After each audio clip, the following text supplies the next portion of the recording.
Anyone fearful about the state and fate of the world tonight is welcome to stand beside me. Anyone devastated and dismayed by the seeming tailspin into hell can share that feeling with me. Anyone feeling helpless in the face of unfolding events, anyone feeling they're not enough, that they don't matter enough to make a difference, then come and be with me. Anyone wondering, doubting if humanity has learned much of real worth in the last 100 years, indeed ever, should know I feel the same way. For the past few years, we've been marched from bad to worse by people who are bad and getting worse every day. Anyone feeling sick at heart on account of how the so-called decision makers seem hell-bent on taking instead of giving. Anyone feeling enraged by how those characters seem determined to suck the very joy out of the lives of everyday people, if not to snuff out life itself, should know that I feel all of that as well. When it comes right down to it, all I really have to offer is the question a child might ask, which is, why? The decision makers already had their vast wealth, the power to indulge their every whim. They already owned most of everything and looked out on populations whose heads were mostly down, shoulders to the wheel, just making ends meet. And yet that was not enough to have them leave us be.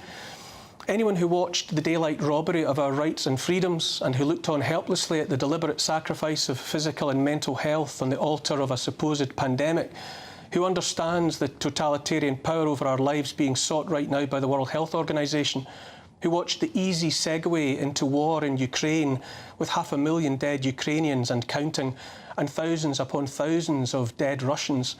Anyone who sees and fears the drive towards forever war, and yet knows because it's obvious that the United States of America is in no position to fight simultaneous wars in Ukraine and the Middle East, when that nation apparently cannot even defend its own southern border, can share those doubts with me.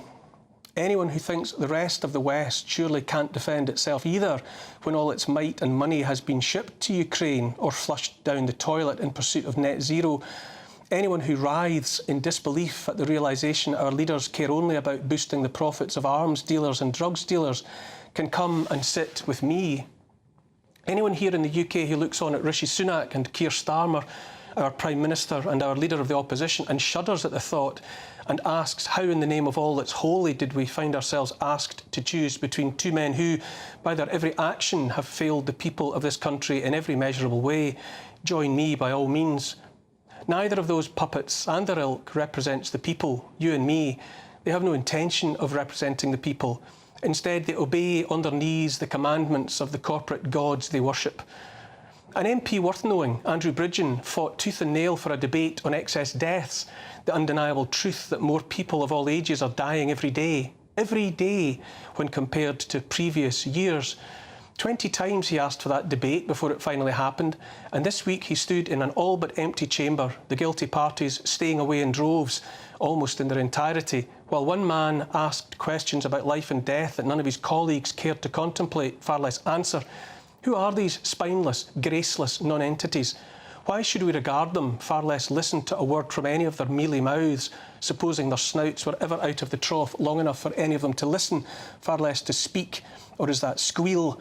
And now, if you're wondering how much worse things can get, how much worse things have to get, and you're looking on tonight at the peoples of the old world, the inhabitants of the benighted Holy Land, and feeling only mounting horror and fear about the vortex of death spinning there, anyone feeling hopeless and sickened and grief-stricken in the face of all that can take a seat alongside me.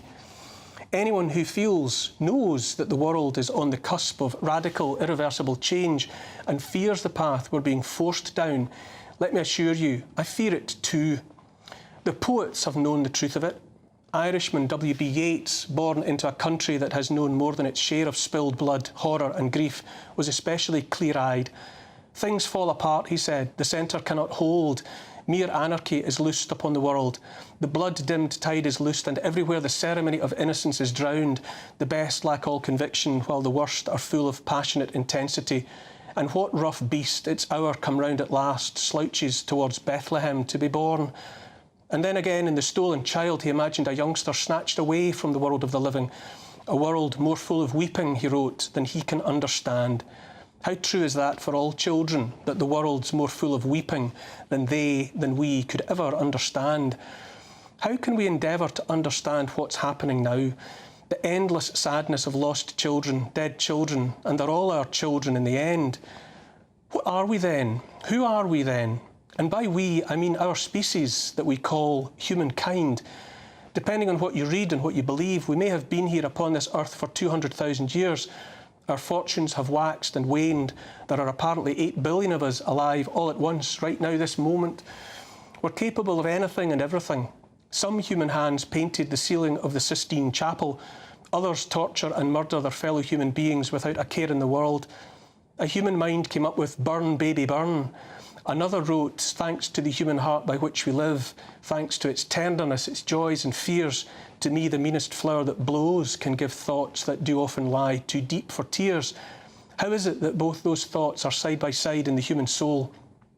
We're angels and demons both, as it turns out. I just look on tonight at more and more of those dreadful images made so hellishly familiar across the years of my lifetime, of pale, dry concrete buildings blasted and shattered into shards, shrouded in dust clouds and littered with the bodies of infants, splashed with blood, with old blood and new blood. Sometimes the likes of you and me can only look out at the world and share with one another the desperation of not knowing what to do, what's to be done, wondering if there's anything that can be done. Sometimes the most any one of us can do is keep going in hopes of better days. In 1848, an English magazine carried the following story. When an Eastern sage was desired by his sultan to inscribe on a ring the sentiment which, amidst the perpetual change of human affairs, was most descriptive of the real tendency, he engraved on it the words, "This too shall pass." Is that all there is for you and me tonight? The hope that this too shall pass? All I mean to do then is declare fellowship with those who are looking out at the world and feeling little more than helpless sadness. The English artist and writer Mervyn Peake was sent by a British newspaper to record the liberation of Bergen-Belsen concentration camp in 1945. Among much else, he watched a little girl die of tuberculosis there before his eyes, chalk-white arms and the pillows hardly creased by the tapping of her little cough-jerked head, her limbs like pipes, her head a china skull. Then where is mercy? What a question. Perhaps the only question worth asking tonight. Where is mercy? In the West, we used to tell ourselves that we lived by Christian values. By the way we've gone about being Christians in recent decades, centuries really, has been, I would say, a negation of the Christianity of Jesus Christ. Read the words of his Sermon on the Mount and ask yourself if it's Christ's Christianity that you see around you in the words you read and hear all around. Blessed are they which do hunger and thirst after righteousness, for they shall be filled. Blessed are the merciful, for they shall obtain mercy. Blessed are the pure in heart, for they shall see God. Blessed are the peacemakers, for they shall be called the children of God. Blessed are they which are persecuted for righteousness' sake, for theirs is the kingdom of heaven. Instead of all that, we get one war after another and full-throated calls for yet more war after that. We're enthralled to a military-industrial complex, and war is its answer to every question in much the same way that if the only tool you have is a hammer, you tend to treat everything like a nail. After all these centuries since Jesus Christ, more than 2 millennia in fact, it seems the only God too many want to worship is a vengeful God. When Mahatma Gandhi, controversial figure though he was, died in 1948, philosopher Chaim Greenberg wrote about his passing and said that as well as a readiness for sacrifice, there should also be an urge to keep life holy, not to preserve sanctity shut away in a special tabernacle to be opened only at intervals and then sealed away once more, but to keep the source of sanctity always open and let it shine forth into the everyday, if only, if only. But that's not the way of humanity, not 2,000 years ago and not now. Vengeful gods are always in the business of an eye for an eye, but as Gandhi observed, an eye for an eye leaves the whole world blind in the end. Ain't that the truth? A world made blind by its own hand. Christians, Hindus, Jews, Muslims, Sikhs, Buddhists, the whole damned lot of us.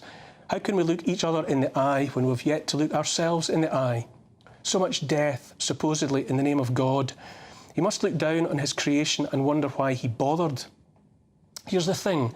In the face of all of it, if there's to be hope, and there's always hope, then I say we must trust that all those of us struggling with all that we see have to keep the faith that there can be and shall be better days. We cannot and must not turn blind eyes and deaf ears to any wrong. We must maintain the courage to stand side by side against evil, any evil perpetrated by anyone. I do know there's more than me tonight waiting for the advent of the better angels of our nature. In the end, all I can really say to all those hoping for the best while watching the worst is, I hear you.